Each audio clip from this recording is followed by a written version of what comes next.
A storm of fire and steel has shattered the quietness of a secret Ukrainian airfield. Russian forces launched a devastating strike using the formidable Tornado multiple rocket launcher system, destroying a hidden site where Ukraine was preparing to launch drone attacks deep inside Russian territory. The attack marks a new escalation in the invisible war of nerves, where every strike is both a tactical blow and a psychological message. Take a look.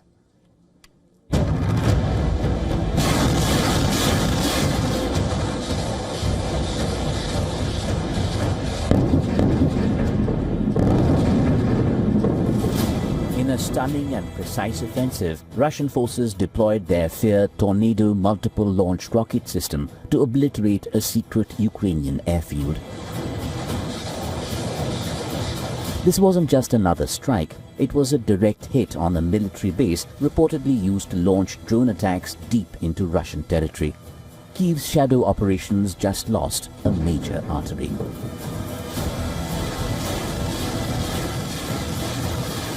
Barkovo airfield is located in Dnipropetrovsk Oblast. It's a small airfield but critical for the Ukrainian Air Force. The airfield also reportedly houses AN-2 jets. This latest strike underscores how Moscow is not just retaliating against Ukrainian drone attacks, it is hunting down Ukraine's critical war infrastructure with increasing accuracy. The Tornado doesn't just strike, it annihilates. Designed for large-scale saturation bombardment, the Tornado S variant is a technological monster. With a range exceeding 120 kilometers, guided precision and a destructive payload, it delivers hell in coordinated salvos. Intelligence suggests that the Ukrainian airfield was a launchpad for long-range drone missions aimed at Russian fuel depots and command posts. It was not just a military asset, it was a symbol of Ukraine's asymmetric resilience. Now it's severely damaged.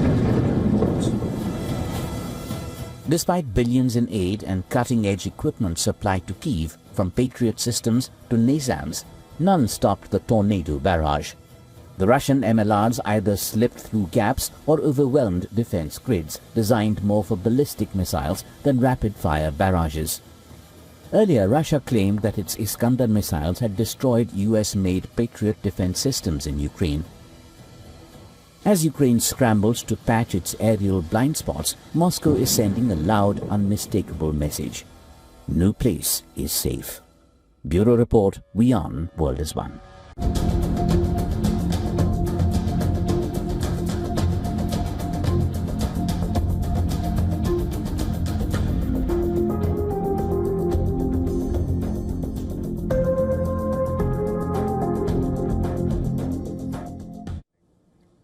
The CIA, or the Central Intelligence Agency, seems to be facing a hiring crisis. Earlier this month, it hit upon a new trick to persuade disgruntled Chinese officials to spy for the US. What's that? Well, it's a couple of Hollywood-quality videos that play on divisions within Chinese President Xi Jinping's government and offer instructions on how to anonymously get in touch with the CIA. While one video highlights the vast wealth disparities between working-class Chinese and Communist Party elites, another depicts how top party officials suddenly disappear. These videos, narrated in Mandarin, are a part of a new CIA strategy for recruiting potential foreign agents from afar, thus begging a very important question: what if such a strategy backfires? Apparently, this is a calculated move, one which the CIA has tried earlier. In 2023, the spy agency released similar videos to recruit Russians disillusioned by the Ukraine war. The CIA claims it did succeed because some Russians allegedly contacted the CIA under the condition of anonymity. The CIA believes it will work now on potential Chinese spies as well. Whatever the fate of these unsophisticated methods, one thing seems clear: the CIA right now needs more spies and probably a more refined approach to the business of spying itself.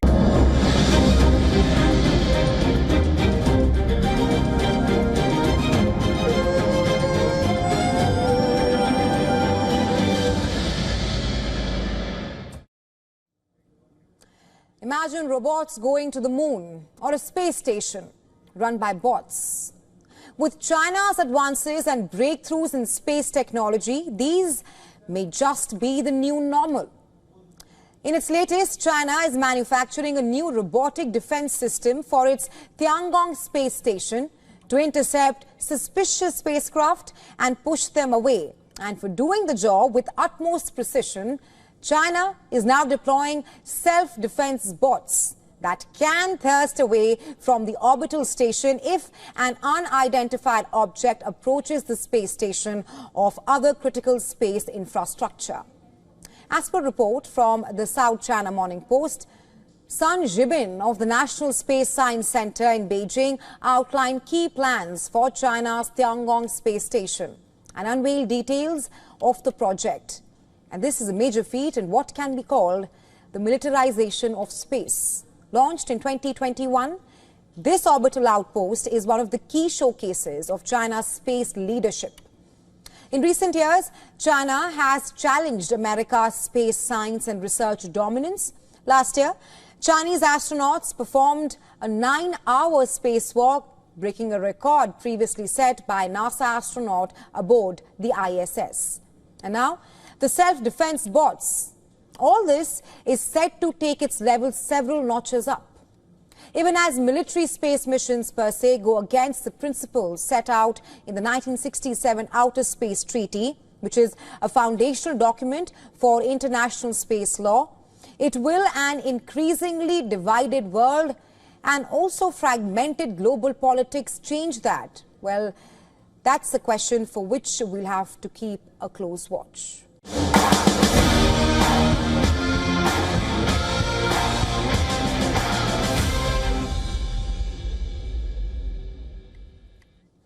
South Korea heads to the elections on June 3rd, and this time it's just not about who's winning, it's about who's walking away from each other at the ballot box.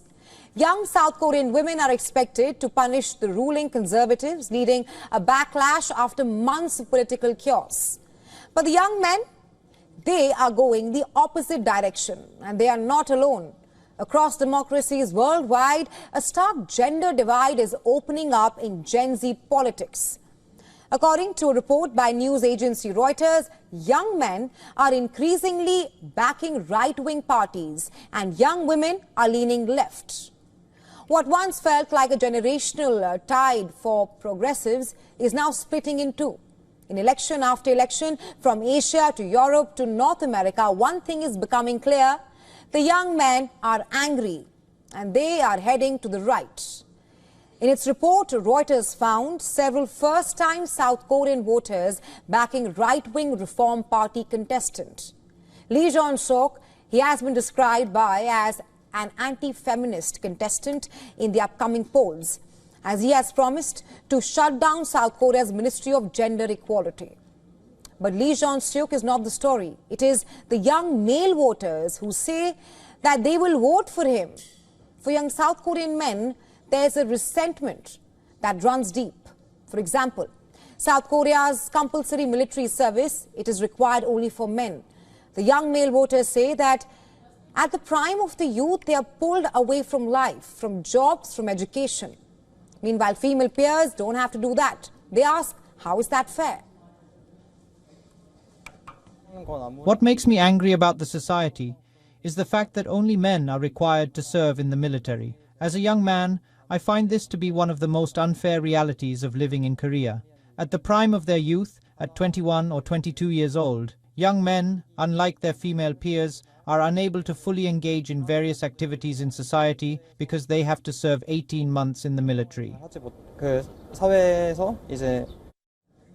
Well, that frustration is turning into political fuel for the young men. According to a recent Gallup Korea poll, nearly 30% of men aged 18 and 29 plan to vote for the Reform Party, while only 3% of women said the same. More than half of young South Korean men support conservative parties. Meanwhile, nearly half the young women are rooting for the liberal Democratic contestant. The gap, it narrows with age. But among Gen Z, the split is a wide chasm. It's not just about military service. According to political economist Sean Lee, many young men feel cornered, unable to land good jobs or buy homes or start families as well. Take a listen. Women are also facing huge competition for a good job and all the rest. But one difference here is that if you look at young men, when they compare their advances in education and in the labor market, they can see clearly that they have enjoyed more privileges, they have made more progress than their mother's generation.